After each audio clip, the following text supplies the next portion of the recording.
Buenas noches. Vamos a continuar con la Mishnah 16 del tercer capítulo del Pirkei Avot. Y continuamos con el gran rabino Rabbi Akiva, como dijimos, un gigante entre los gigantes.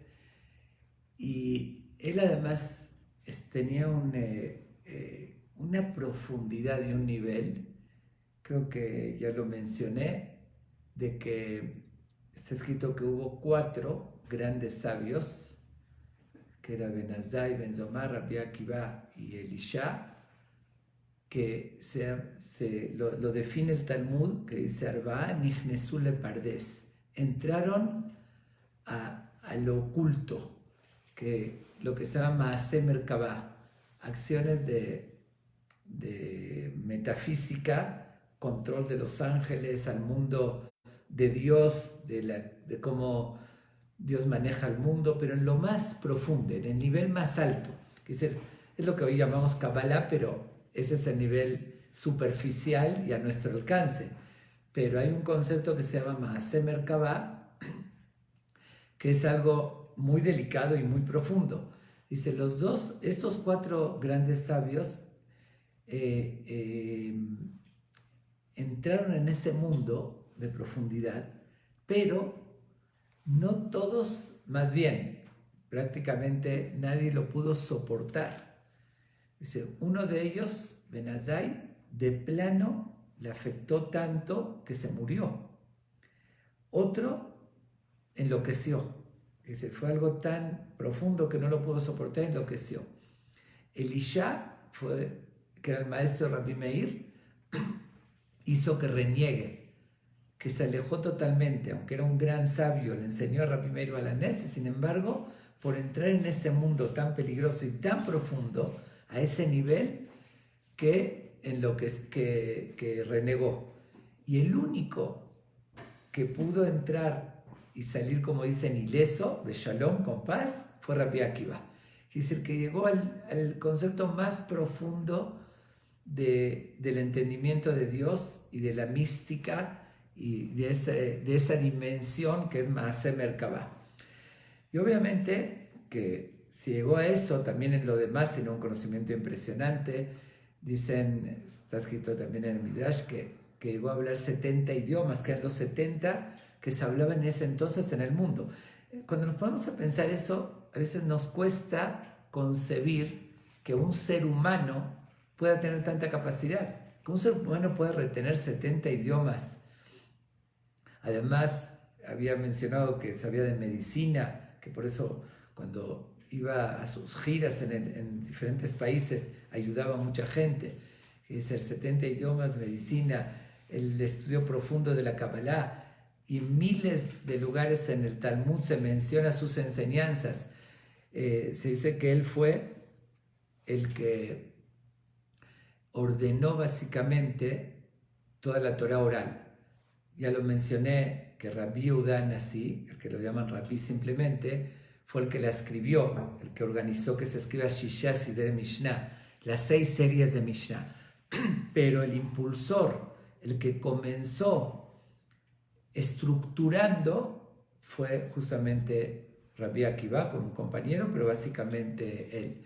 Entonces es un nivel y una magnitud que no la podemos ni imaginar en una sola persona, pero lo más interesante, que comenzando a los 40 años, se imaginen si hubiese comenzado desde pequeño, que si comenzando a los 40 años logró lo que logró, no quiero pensar, no me puedo imaginar qué podría haber logrado si hubiese comenzado desde pequeño, como otros jamim. Bueno, él realmente las enseñanzas, muchas de ellas tienen una profundidad muy grande, y justamente una de ellas es esta, que son 2 renglones pequeños o un renglón, unas cuantas palabras, pero que encierra uno de los temas filosóficos más profundos que hay. Antes de continuar con la historia de Rabbi Akiva, que como lo dije la vez pasada, la iba a dividir en varias partes porque es muy extensa, pero como es tan importante esta Mishnah, ahorita voy a hacer al revés. Vamos a analizarla, estudiarla y después lo que nos queda de tiempo continúo un poquito con la historia de este gran maestro de Rabbi Akiva. Bueno, dice así la Mishnah: Hakol Zafui Vereshut Netuna. 4 palabritas que dejó de tarea en toda la historia a grandes filósofos que analicen estas 4 palabras, las que voy a traducir ahorita, que dice así: Hakol Zafui, todo está visto por Dios, que significa más bien previsto, que dice que Dios ya sabe todo, está viendo todo. Y sigue diciendo, Ve'areshut Netuná, pero sin embargo, el permiso para actuar está dado al ser humano.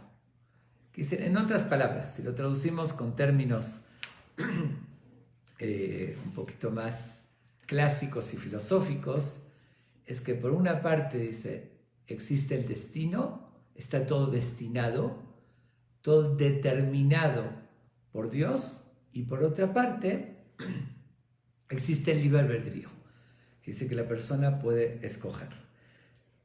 Obviamente que esto no es nada sencillo, ahorita sigo la frase para empezar de vuelta a explicarla. Ubetov Aolam Nidon, dice, con benevolencia el mundo es juzgado, que Dios juzga el mundo con benevolencia, Veakol lefi roba maase, y todo según la mayoría de las obras o de las acciones de los seres humanos. Esa es una pequeña Mishnah, pero como dije, que no terminaríamos de profundizar en ella. Bueno, vamos a comenzar primero con la evidente contradicción y la famosa pregunta que hace el Maimónides y que todos los grandes filósofos y sabios judíos de la historia hablaron sobre esa contradicción o esa pregunta de forma muy analítica y muy profunda. La pregunta es evidente. Si está diciendo Hakol Zafui, que todo ya está previsto por Dios, ya sabe todo lo que va a pasar y observa todo, entonces, ¿qué quiere decir Ve'areshut Netuná? El permiso está dado a la persona actual que tiene libre albedrío. ¿Dónde tiene libre albedrío? Si Dios ya estableció, ya determinó, ya sabe lo que va a suceder, entonces ya la persona no puede cambiar lo que Dios sabe.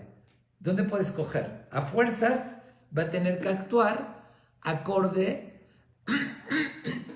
de lo que Dios ya determinó y lo que Dios ya sabe que va a suceder. De hecho, yo me preguntaría si esto que dijo el gran sabio Rabbi Akiva es una pregunta o es una afirmación. Él está preguntando esta contradicción, como decir, si es que todo está predicho, ¿cómo puede ser que el permiso está dado? Se contradice. O está afirmando que existen las dos cosas. Y la verdad es que son ambas. Él dice, por una parte, no se entiende. Si todo fue predicho, o todo Dios lo sabe, lo previene, está previsto más bien, entonces, ¿cómo está dado el permiso? Pero por otra parte, está afirmando que aunque parezca una contradicción, lo dice de forma absoluta. Son las dos cosas, aun que no entendamos el cómo pueden coincidir esas dos cosas, cómo no se contradice. Yo creo que intencionalmente Rabbi Akiva no da una explicación, porque si daría una explicación, lo estaría limitando a que la persona que lea esa explicación, cualquiera de nosotros, puede no parecerle y decir, como este argumento no me parece válido, entonces esa afirmación tampoco es válida. En otras palabras, Rabbi Akiva viene a decirnos, es absoluto que existen las dos cosas. Dios sabe todo lo que va a pasar y por otra parte tiene la persona libre albedrío. Así es, que lo entendamos o que no lo entendamos. Por eso no da ninguna explicación, porque no depende que lo entendamos. Y aquí es donde tenemos que analizar y entender que hay muchísimas cosas del mundo que no entendemos, pero no significa que no tenga un sentido. Tenemos que estar conscientes de nuestras limitaciones, de entender qué es Dios, cómo funciona el mundo. Y esta es una de ellas. Justamente voy a hacer una breve como que síntesis de todo el análisis que hubo acerca de esta afirmación de Rabbi Akiva a través de la historia por los grandes filósofos judíos. Es decir, entre nuestros sabios hubo en la historia, además de grandes jamim, fueron a la par grandes filósofos que aportaron mucho al mundo. Desde el Maimónides, que fue un gran filósofo, que él analiza mucho a Aristóteles, lo analiza y muchas veces refuta sus ideas, pero con fundamentos filosóficos muy importantes. Tuvimos filósofos como el Rab Saadia Gaon, tuvimos filósofos como el Kuzari, Rabbi Yehuda Levi, tuvimos filósofos como ¿cómo se llama? El Rabbeinu Bachie también fue un gran filósofo y cabalista, el Rab Hasdai Crescas, que fue el alumno de Rabbeinu Nissim, todos ellos hablaron y opinaron sobre este punto, pero vamos a empezar con el más famoso y que tiene una opinión muy específica sobre esto, el Maimónides. El Maimónides, esta pregunta la hace en su libro famoso Guía de los Descarriados, lo hace también en una introducción muy famosa sobre esto, sobre el Pirkei Avot, que se llama Los 8 capítulos de introducción al Pirkei Avot, y también en su magna obra Yad HaZaká, que habla de toda la Torah. En esos 3 tratados analiza esta pregunta y hace un comentario. No quiero entrar en toda su profundidad, no quiero aburrirlos con conceptos de filosofía profundos, pero sí es interesante e importante ver, aunque sea, las ideas principales que se dijo al respecto de esta aparente contradicción. El Maimónides dice lo siguiente: primero analiza a qué grado no podemos entender a Dios. Dice, cuando hablas del conocimiento, dices Dios y su visión y su conocimiento lo tomamos como 2 cosas, pero dice, no existe eso. Dice, Dios y su conocimiento es una sola cosa, no lo podemos separar. Vuelvo a repetir, nosotros en el humano sí lo separamos, decimos, esa persona, este es su conocimiento y esa es la persona, ¿no? Dice, cada uno tiene una cantidad, no tiene que ver el conocimiento con la esencia de la persona, pero en Dios le dice que es diferente y sigue profundizando y explicando cómo para lo que nosotros es contradicción, para Dios no lo sería. Un ejemplo, uno de los conceptos que analiza, el tiempo. Para nosotros, el tiempo tiene pasado, presente y futuro, y regimos bajo el tiempo. Decimos, ayer sucedió tal cosa, hoy es el presente, mañana va a ser, mañana es un tiempo futuro. Okay. En nosotros que regimos bajo el tiempo, cabe decir si alguien ya sabía qué iba a pasar, del pasado supo el futuro. Pero Dios, que creó el tiempo, Él fue el creador del tiempo. Cuando creó el mundo, puso reglas de tiempo que transcurra, de ciclos, la semana, el mes, el año, etc. Él está sobre el tiempo. Y repito, y lo dice el Maimónides, no pretendemos entender este concepto, porque no entendemos qué es Dios, ni qué es su esencia, ni qué significa estar sobre el tiempo. Por lo tanto, dice Maimónides, que no cabe contestar y entender a nuestro alcance que regimos bajo el tiempo, ¿qué significa que Dios ya sabía y que no lo está imponiendo, que la persona puede elegir? Porque no es que sabía de antes, para Dios no hay pasado, presente y futuro, lo saben en el momento. Bueno, repito, no es algo que podamos concebir en nuestro parámetro de razonamiento humano. Es decir, no lo vamos a entender, y el mismo Maimónides dice que es algo que no podemos entender.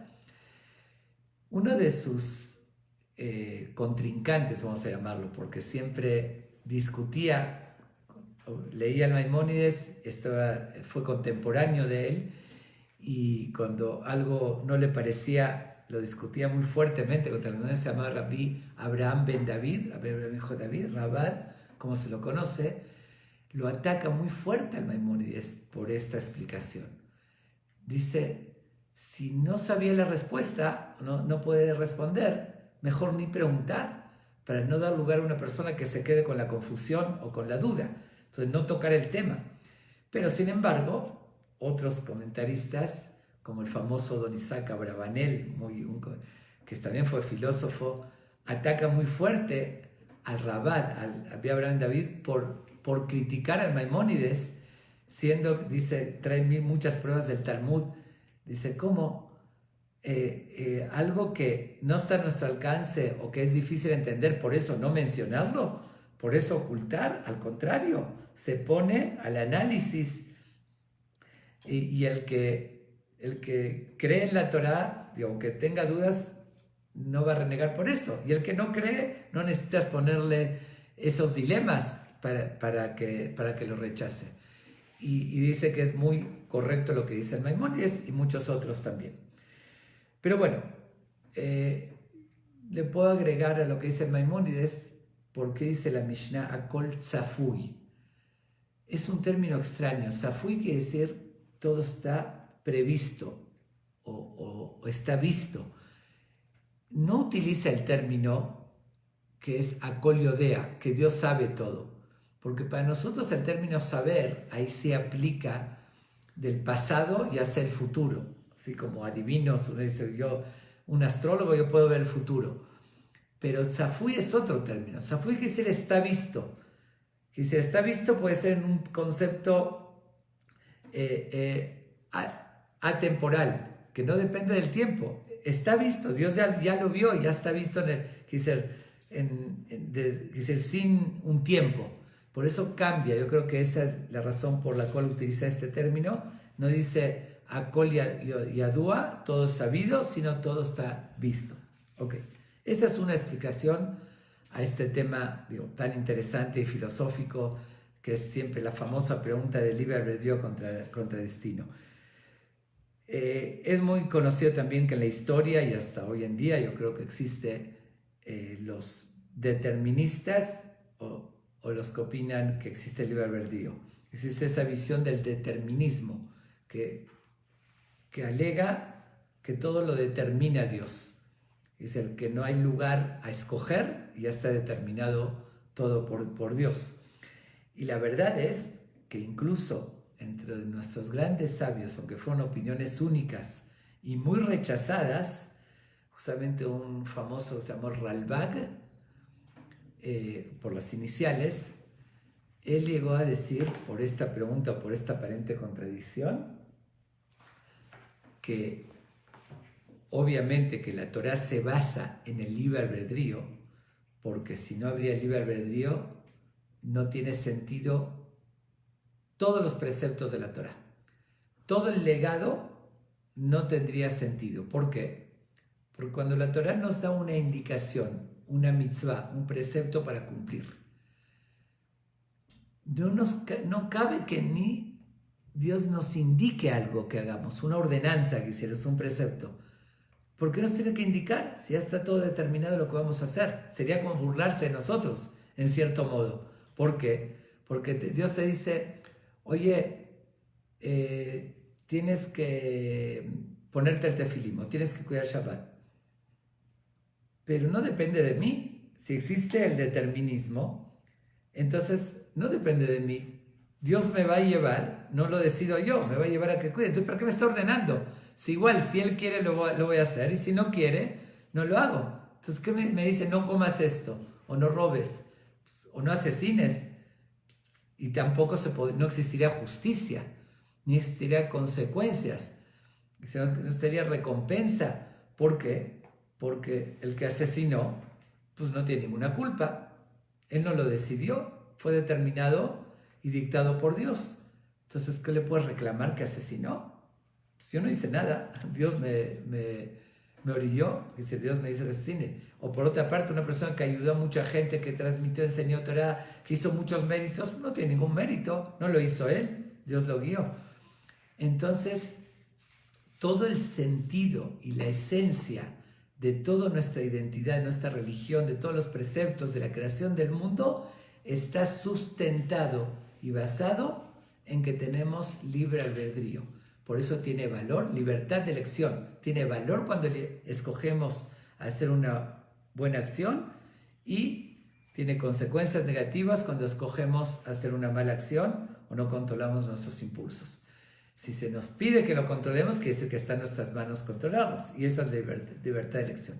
Y eso está claramente en la Torá, que dice el pasuk, Re natati lefaneja yom, observa que pongo ante ti la vida, la muerte, lo bueno y lo malo. Ubajartaba Jaim, yo te aconsejo que escojas la vida, que escojas lo bueno. ¿Qué quiere decir que escojas?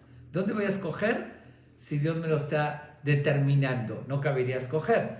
Entonces está muy claro que la Torah está fundamentada, todo el sentido de los preceptos, como dije, o sea, no cabe ordenanzas ni preceptos, si Dios ya lo decidió todo. Y no tendría sentido ni la creación. ¿Para qué crearnos robots programados para hacer esto o lo otro? ¿Qué sentido tendría si no tenemos oportunidad de superarnos? Entonces eso es lo que analiza el Maimónides y es algo absoluto. Por eso el Ralbag, este gran Ham, él dice que por esta pregunta llega a una conclusión que nadie la acepta, obviamente, que dice, no, como Dios nos dio el libre albedrío, entonces él decidió que él no enterarse de la decisión de la persona hasta que la haga. Como decir, no lo sabe de antes. No es que no podría saber, es una regla que él mismo se la pone. No quiero saber lo que hace el ser humano porque le estoy dando el libre albedrío para no alterar su elección. Llega uno de los grandes filósofos también, que lo mencioné hace un momento, y refuta, o más bien ataca muy fuerte a esta postura del Ralbag, y dice, no puede ser. Si de verdad, si él piensa así, es como en cierto modo renegar en el poder de Dios. Y él alega que está prohibido terminantemente creer o aceptar esta postura del Ralbag. Pero entonces, ¿qué hace? Justamente para no acercarse a pensar que Dios no lo sabe todo, se va al otro extremo. Y es algo que es de verdad sorprendente. Dice, ¿cómo se llama? Dice lo siguiente, dice que al contrario,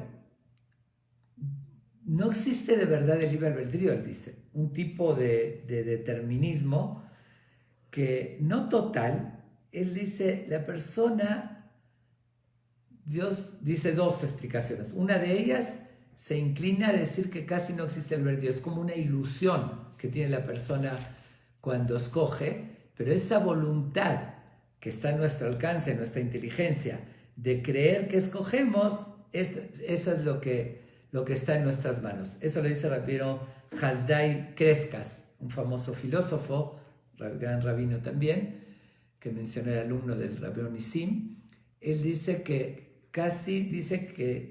no hay libre albedrío, se fue al otro extremo y dice otra opinión que lo explica de una manera un poquito extraña. El famoso Don Isaac Abravanel, el gran filósofo, lo critica muy fuerte a Rabbi Hasdai y dice, él reclamó al Ralbag, que será el otro rabino, porque está como que renegando en el poder de Dios e hizo algo peor todavía él. Él fue peor y reniega en el libre albedrío, que esa es la base, como dijimos, de toda la Torá. Entonces también, por eso digo, es un tema que lo dejó Rabbi Akiva para que en toda la historia se analice profundamente este dilema tan profundo y tan complejo. Pero obviamente que la idea más aceptada es la de Maimónides, pero uno se preguntaría igual, pero entonces es algo incomprensible. Lo que dice el Maimónides es, en pocas palabras, decir, entender que no entendemos, y aunque sea algo contradictorio, igual tiene sentido. Pero a veces uno se pregunta cómo puede ser. Y la verdad, si nos ponemos a analizar la historia y todo lo que hay a nuestro alrededor, vamos a entender que sí puede ser esa visión, que sí cabe entender que no entendemos y que hay muchas cosas muy profundas y complejas y que parecen contradictorias, pero existen. Un ejemplo de la vida real de la naturaleza voy a tomar. Yo creo que todos habrán oído, obviamente, de Isaac Newton, como le decían. Él fue el que empezó, el promotor, o más bien el que comenzó a analizar cómo funciona la luz de día que tenemos, los rayos de luz. Dice, ¿en qué se basan? Él en 1671 utilizó un término que es espectro, que la luz es un espectro, y dijo cómo son los corpúsculos, que son las partículas, que se empezó con esa teoría. Eso continuó y a finales más o menos del siglo XIX fue una discusión muy conocida, muy famosa entre los científicos, que se dividieron en dos grupos muy importantes, justamente acerca de la luz. Un grupo dijeron que la luz son fotones, partículas pequeñas, que tenían esa visión, y otro, estoy hablando a grandes rasgos, son temas de ciencia muy, muy complejos, y el otro decía que eran ondas electromagnéticas. Para no hacerlo largo, se hicieron investigaciones, pruebas, investigaciones con aparatos y demás, y al final se descubrió que son las dos cosas, que la luz tiene fotones y ondas electromagnéticas, pero realmente se contradicen, porque es un concepto los fotones y otra las ondas electromagnéticas, pero sin embargo en la práctica sí existen las dos, aunque se contradiga, y eso está comprobado y nadie tiene explicación, pero es fact, como es un hecho. Eso es algo que lo podemos percibir, como un ejemplo de miles que hay en la naturaleza, de muchas cosas que no podemos comprender, que a nuestra lógica elemental decimos es una contradicción, pero en la práctica es un hecho. Con más razón, cuando hablamos de entender a Dios y entender qué significa estar sobre el tiempo, qué significa lo que dice el Maimónides, que el conocimiento y su esencia es una sola cosa, son conceptos que de plano tenemos que ser suficientemente inteligentes para entender que no entendemos. Está también el principio de incertidumbre de Heisenberg, que él dice que es un factor que va más allá de lo físico, Dios, o muchas cosas que trata de explicar. Y hay un montón de visiones que se llega a la conclusión que cosas que aunque no tienen explicación, no tienen lógica, pero que así son. Ok, yo creo que no es necesario alargarnos en este punto, pero esa es la visión del Maimónides. Pero para concluir, bueno, no vamos a concluir, sino cerrar este tema, aunque sea limitadamente, porque es uno de los temas más complicados y más profundos en la filosofía del judaísmo. Yo les voy a decir lo que yo hace años siempre pensé que podemos dar una respuesta muy sencilla y después estudiando, ¿sí? Vi que esta respuesta básicamente lo que creo que es lo más lógico y sencillo, justamente lo dice uno de los grandes filósofos, Rab Saadia Gaon, que es uno de los Geonim, y también el famoso Rabbi Yehuda Levi en el libro, en el Kuzari, que lo voy a decir con mi lógica o con mis términos, ¿no? Yo creo que para responder esta pregunta, si Dios ya sabe lo que va a pasar, ¿dónde estaría el libre albedrío? Porque no puedes cambiar lo que Dios ya conoce, lo que Dios ya sabe. Y si ya no tendrías libre albedrío de cambiar eso que Dios ya lo sabe de antemano. Okay. Pero creo primero hacer una diferencia entre lo que Dios determina o sabe. Determina es lo que hablamos de la, ¿cómo se llama? Del destino, por decir, lo que está destinado, cosas que tienen que suceder. Digo, tal vez este coronavirus que estamos viviendo, no puedo decir, digo, no entro en el terreno de Dios, pero tal vez estaba destinado, es una fuerza mayor que no está a nuestro alcance. Eso entra en determinar. Eso es una cosa. O cualquier otro fenómeno natural o sucesos de la historia, o como cuando Dios mandó el diluvio, lo determinó, o bueno, etcétera, etcétera, cualquier otro suceso. Ese es un concepto. Y otro concepto es el conocimiento. Conocimiento no es a fuerzas determinar que así suceda. Yo sé que así va a suceder, pero yo no lo determino. Un ejemplo, está el clásico ejemplo, si una persona va con un astrólogo y digamos que ese astrólogo tiene una capacidad, un conocimiento de astrología profundo, un adivino, un vidente, no importa. Si es que existe todo eso, dejemos, pero yo hablo como metáfora, ahorita como idea. Esa persona, ese astrólogo, me dice, mira, mañana va a llover, o mañana ese león va a morir, o cualquier otro suceso natural. ¿Okay? Yo me espero al día siguiente y veo que efectivamente se cumple tal cual lo mencionó el astrólogo. ¿Qué significa eso? Que el astrólogo, él determinó y él provocó que llueva, o provocó que el león muera, o provocó cualquier otra situación, o va a haber un terremoto, me dijo. Me dijo, veo en las estrellas que mañana va a haber un temblor, un terremoto. Mi pregunta es, si el astrólogo, porque lo vio, sucedió, o lo lógico es lo contrario.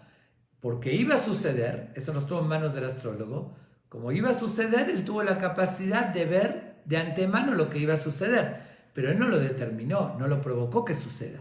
Eso, Dios, o el que no cree en Dios, incluso la naturaleza, como quieran, pero no lo provocó él por ver que iba a suceder, aunque haya visto y aunque sepa. Aquí es exactamente lo mismo. Como Dios nos da a nosotros el libre albedrío, la libertad de elección, entonces no interfiere en nuestra decisión. Él permite de forma absoluta que nosotros decidamos básicamente en lo que es bueno o malo, lo que es fuerza mayor, obviamente, que ahí sí entra el destino. Por decir, ¿dónde nací? Yo no lo escogí, ni pude haberlo cambiado, ahí entró el destino.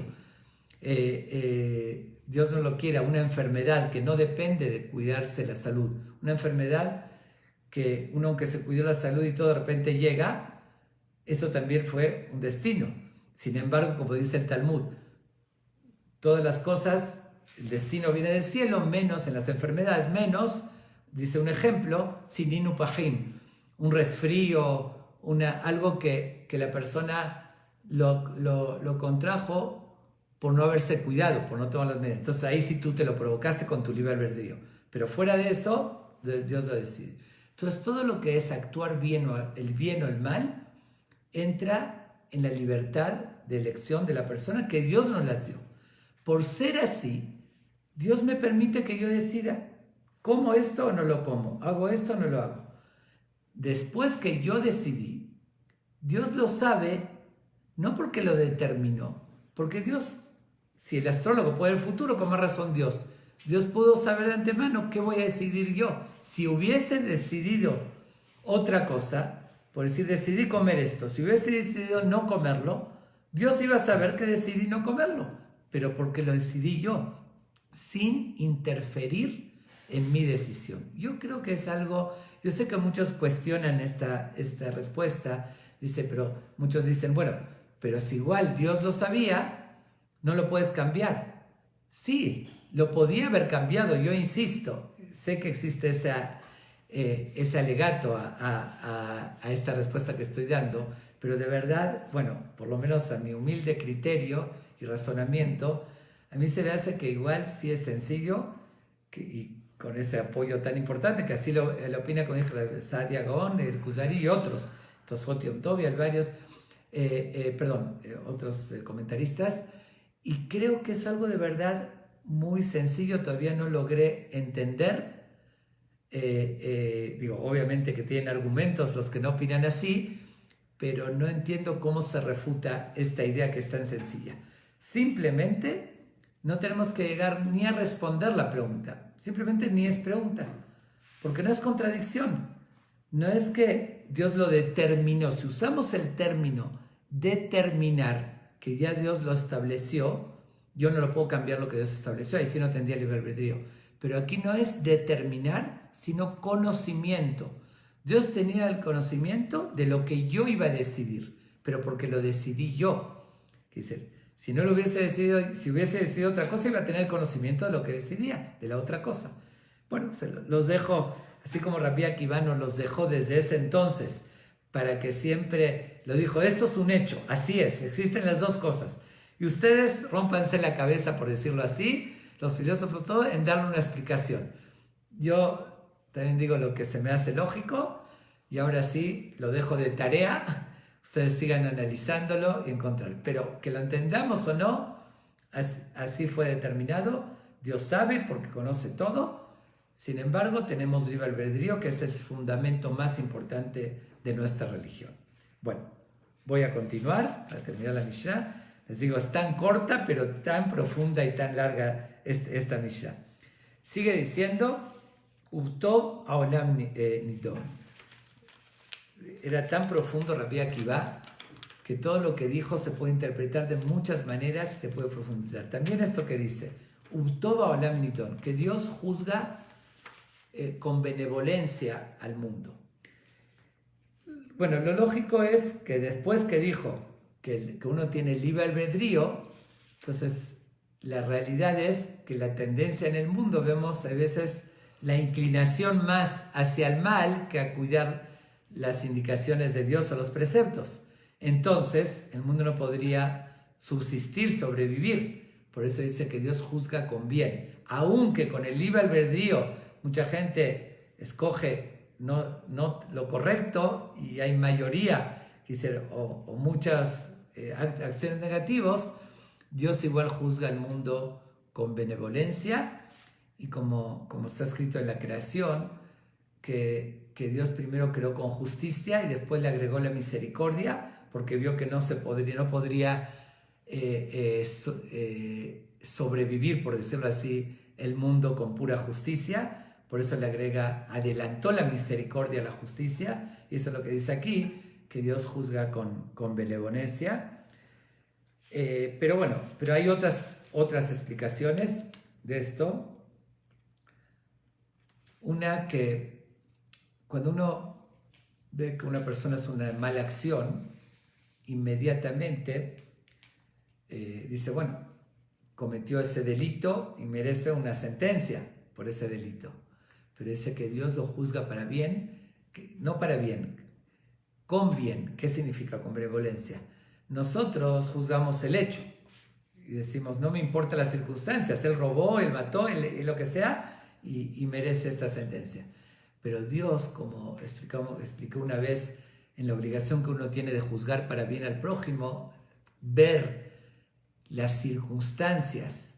Si esta persona hizo esto, pero qué educación tuvo, qué traumas tuvo en su vida, qué lo orilló, qué tragedia le sucedió, que estaba de mal humor o enojado.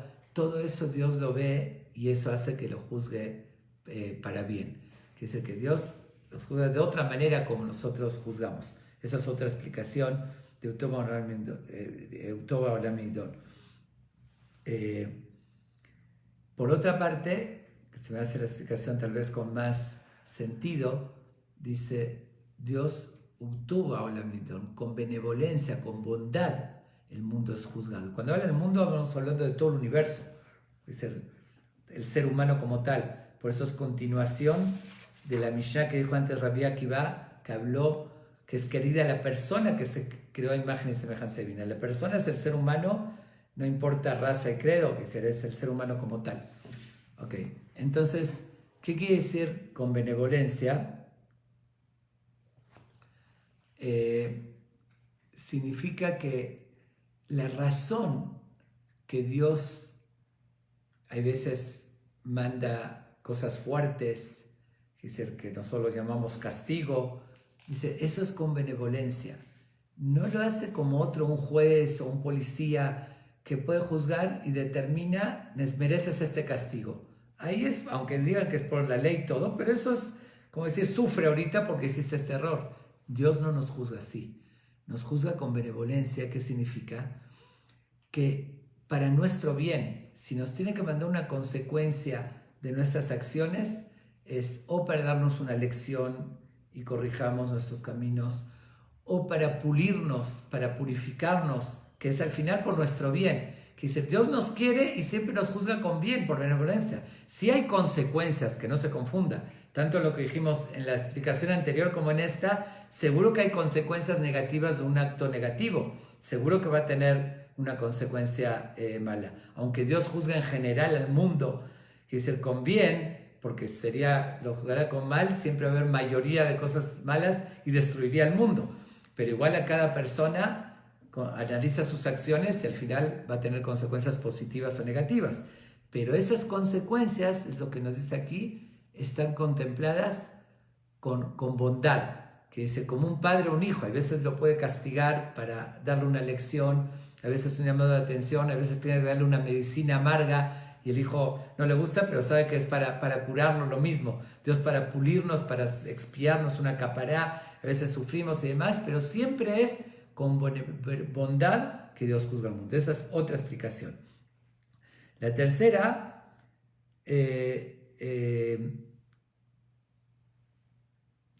esas son las tres, las tres que dijimos, que una en general al mundo, aunque hay mucha gente que hace el mal, igual al mundo lo juzga para bien. La segunda, que es con bondad, que dice no por castigar, sino para ayudar a la persona a superarse y para pulirlo.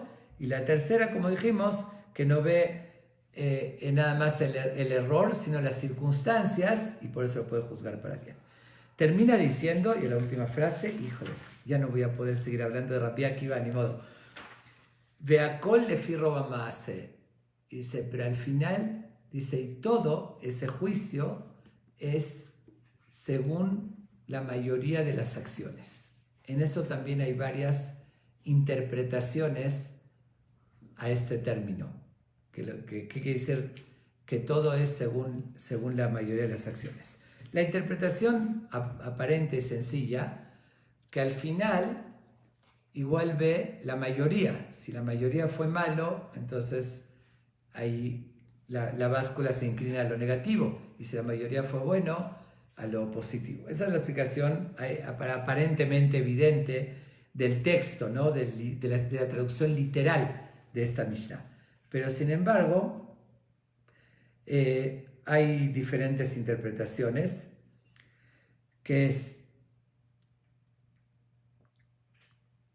hay una interpretación que tiene en otro texto en esta Mishnah, y dice así, Betoba Olam Midon, que Dios juzga con bien, veló lefi roba maase, y no según la mayoría de las acciones. Al revés, hay se llama un nosaj, que es una versión diferente de este texto, y que aquí le agregan una palabra y no según la mayoría de las acciones, que es justo lo contrario a lo que se entiende. Otra explicación que hay, que el Maimónides lo explica así, que dice así, que es más importante hacer muchas acciones. Un ejemplo, lo dice con ejemplo.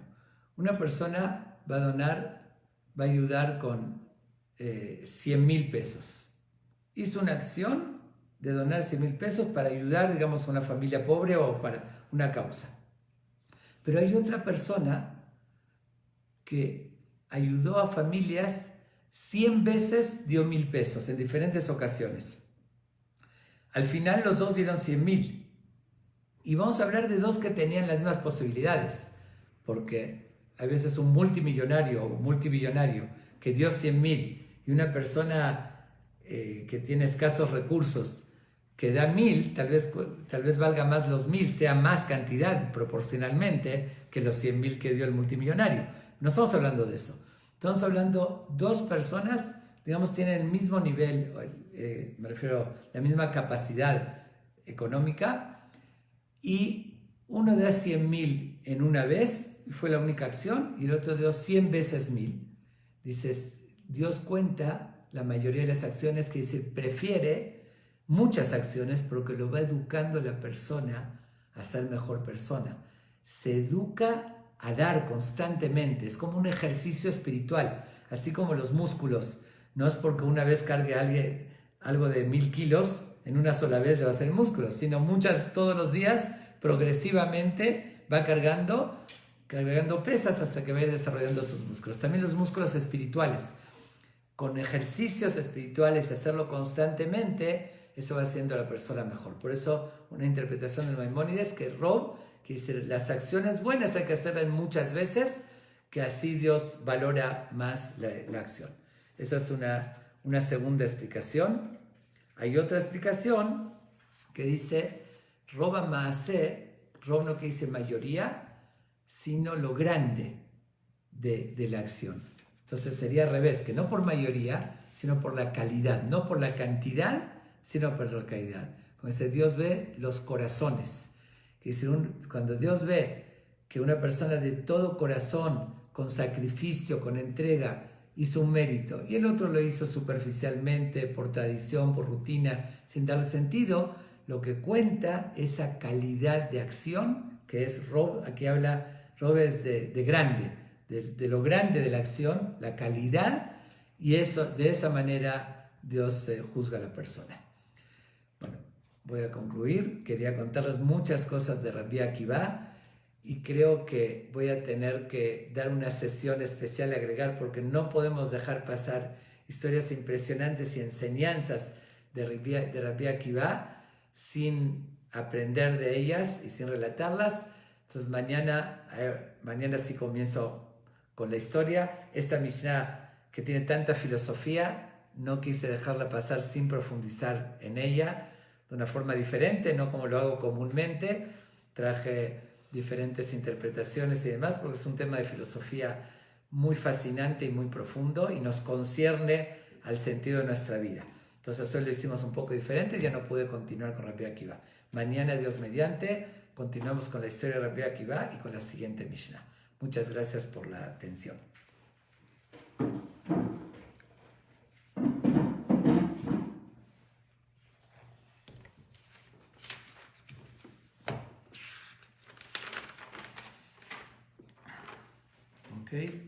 Voy a, como todos los días, a dedicar este estudio en memoria de todas aquellas personas, todos los que están oyendo, que le quieran dedicar en memoria de sus familiares, algunas familias que estuvieron hace poquito de luto, que los invité a que participen. Como les expliqué, el haber oído este estudio, este análisis y esa reflexión para superarnos espiritualmente es un mérito muy grande para dedicarlo en memoria de los seres queridos. Entonces voy a decir ahorita el rezo que estoy dedicando esto, haciendo la pausa cuando veo los nombres. Les pido de favor que ahí pronuncien o piensen en los nombres de los seres queridos o amistades que hayan fallecido, que quieran dedicarle este estudio en su memoria. אשרי שירת לנו את החפץ מאוד טוב, שמי שמן טוב יום מים יבוא במלאכה נכונה, בישיבה העליונה תחת כנפי שכנים על כל שמותיהם שלטי מנת וחיסד בישיבה נפשם הטוב